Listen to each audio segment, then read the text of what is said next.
Hey everybody out there, my name is Dragnix, and this is Relic Hunters 0. This is a free game that comes out on the Steam store today.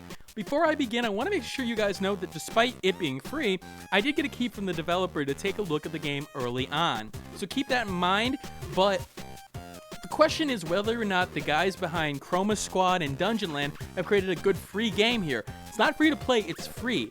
And also the source code is available. I may do a video on that later on in the week to sort of analyze the source code. But is Relic Hunter 0 worth your time in question, in essence of, is it really worth your time in terms of gameplay? And I'm going to answer that right now. Now, before each mission, you can pick your character, and there are a couple of characters that are unlocked to begin with. I have unlocked Punny, for example, who's very good with, heavy weapons, but let's go with Jimmy, the overall, basic character in question. Now, you see I have an arsenal here that I can pick up.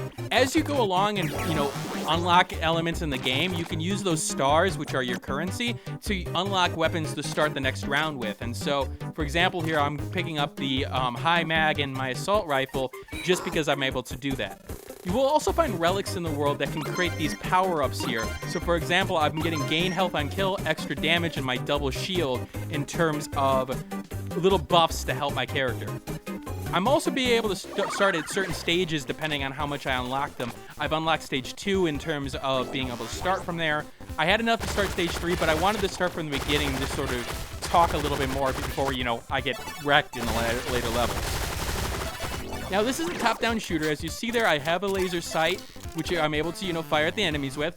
Got basic movements. I have a stamina bar, which I'm using in terms of running. I'm also able to dodge left and right, although I will say the sensitivity on those controls in terms of dodging are rather fidgety, I guess is the word I'm looking for. It's not like they're horrible, but I found myself dodging once or twice that I really didn't want to. But the controls in terms of the mouse controls and the keyboard controls are perfect. I actually prefer the mouse controls on this rather than the controller. I found that the mouse in terms of the sort of reticule there was a lot easier to handle. And it does actually make a difference in terms of, like, grenades, for example, on how far you throw them, which makes a huge difference because grenades do a lot of damage, and if you throw one against yourself, you're going to get punished. So as you go along here, you're going through each level, destroying as much as you can, and killing all the enemies to get to the next stage. You see me throw a grenade there. You have a certain amount of grenades and a certain amount of each ammo type. There's light, medium, and heavy. Now, each weapon does have their own strengths. Light is usually small damage, but very fast. Medium is more so your shotguns and maybe a pistol, heavy pistol or two, a little bit slower. Heavy is actually a little bit of everything. You could have a huge sniper rifle with a lot of power, or you could have an assault rifle, which does a lot of damage per hit. So the different ammo types do sort of make you change up your weaponry once in a while, which is nice. Now, between missions, in terms of stages, you can pick up some ammo or unlock some extra stuff, which in this case, I've unlocked everything in this portion, so I don't have the option of, buying something new. I just get some more, refreshments, per se. Now, enemies, some of the strategy here, for example, I broke those guys out, and I let the enemies attack each other. So, like, creatures will attack these, duck creatures, but the duck creatures won't attack themselves. There is an element of strategy in this game, which was surprising. I thought at first it would just be, a normal, top-down shooter, but there is some elements of strategy that I really do enjoy. Now, not to say that the game has a lot of variety in it, there is a lot of different situations that you will be put into with the different levels in question. Now, each level is the same in terms of its layout. However, I took all the damage from my shields there. I actually took some health damage, got some health back on kill, but keep in mind that health doesn't regenerate. You'll have to find a health pack or, basically have to find a health pack. But in terms of the layout, you start in a random place in terms of the stage, and the enemies can be randomly laid out, but the layout is always the same from what I see. So keep that in mind, because it does add a sense of variety, although you do have some familiarity with the enemies in question. Now, as you see there, I'm waiting for my ammo to reload. Reloading is probably the time you're most vulnerable. which obviously makes sense. You can't fire. Now, you can switch between the weapons and fire them there.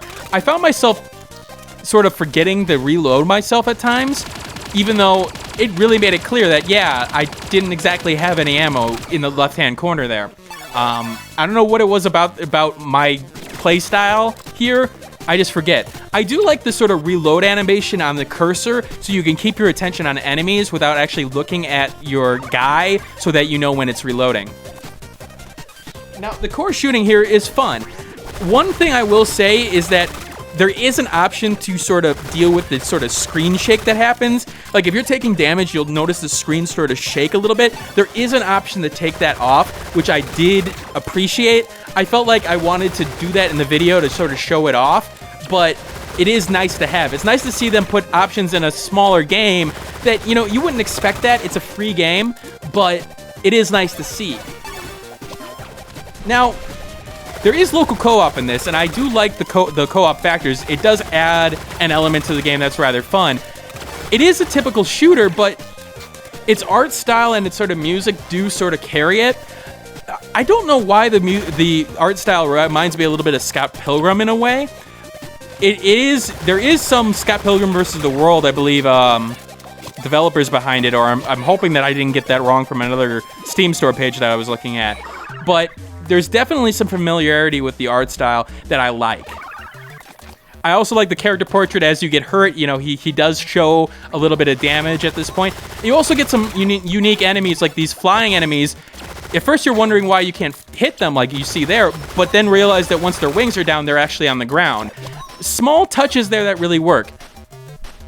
Now, the different weaponry, it comes down to it shoots a little bit different, but in particular, one thing I will note is that with shotguns are very risky in this game. In particular, because you get so close to the enemy will, you know, take you down very quickly if you're not careful.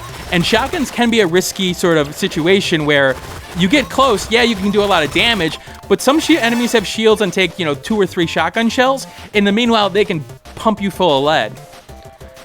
Now, one thing I will say is that there is no radar in this game, and while I don't think it's necessary, one of the things I found was that it's very easy to sort of get yourself into a bad situation because of the fact that you're not noticing what's going on.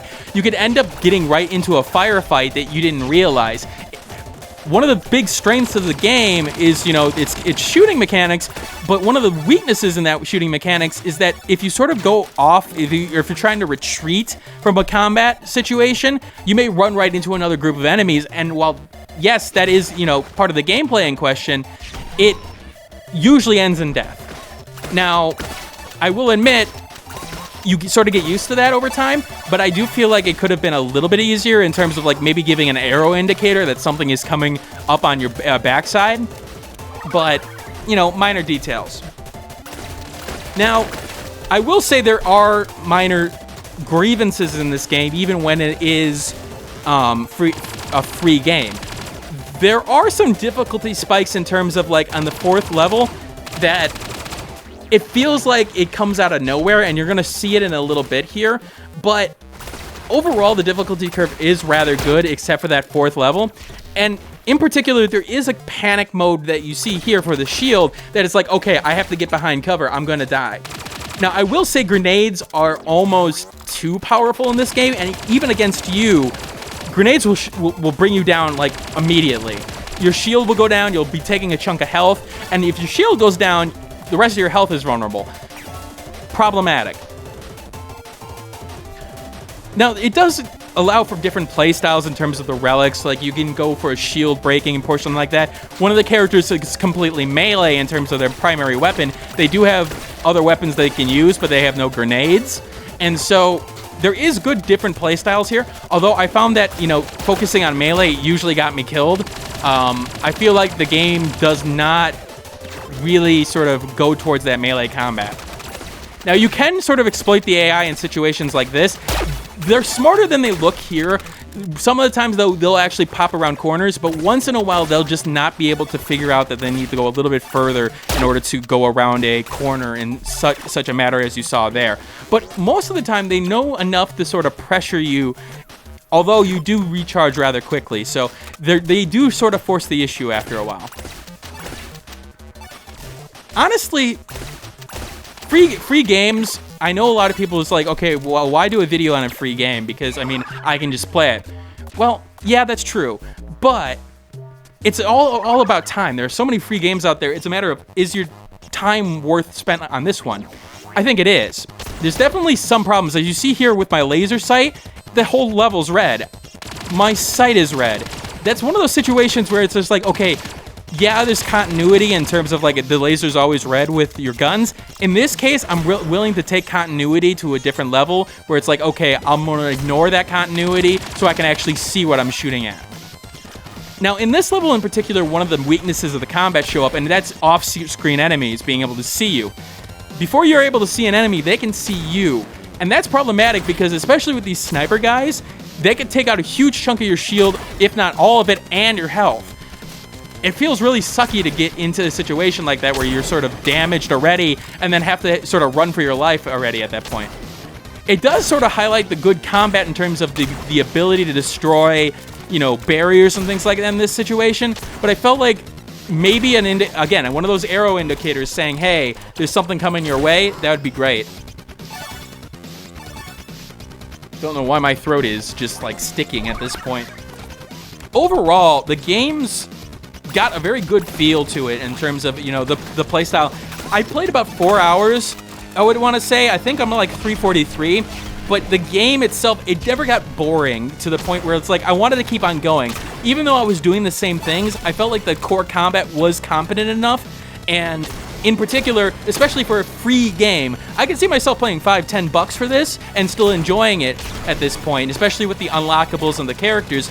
But for a free game, yeah, I'm definitely recommending this because there is no reason that you shouldn't try it. Even for your time-wise, it's good for its genre. It does do things rather nicely, and overall, just good. Alright, this is Dragnix signing out. I hope you guys got an idea of what Relic Hunters 0 has to offer. Again, I will leave a review of the Steam in the description below. And again, I always want to take feedback, so like, comment, subscribe, all that jazz, and I will see you all tomorrow. Hey everybody, thanks for watching. If you like this content and want to see more of it, you may want to hit that subscribe button on the left-hand side. If you like this video and want to see more of this content, take a look at this video on the left-hand side as well. And if you missed my last video, take a look at the right-hand side. Once again, thanks for watching, and keep on gaming.